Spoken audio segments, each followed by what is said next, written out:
নিজেদের ঘরে এসে তেজ সুধাকে বলে, আপনি আগে আমাকে মিথ্যে কথা বলেছিলেন আর আজ ঠাম্মিকে মিথ্যে কথা বললেন।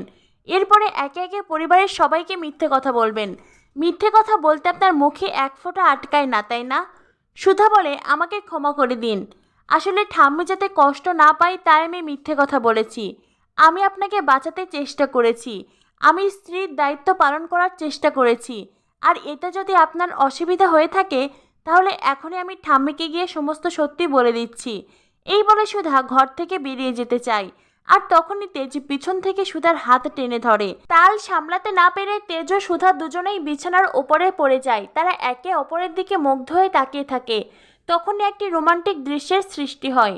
আগামী এপিসোডে দেখানো হবে তেজ সুধাকে বলে, আপনি কেন বুঝতে পারছেন না সুধা? এই পরিবারের সকলে যখন আসল সত্যিটা জানতে পারবে কেউই আর আপনাকে এই বাড়ির বউ হিসেবে মেনে নেবে না।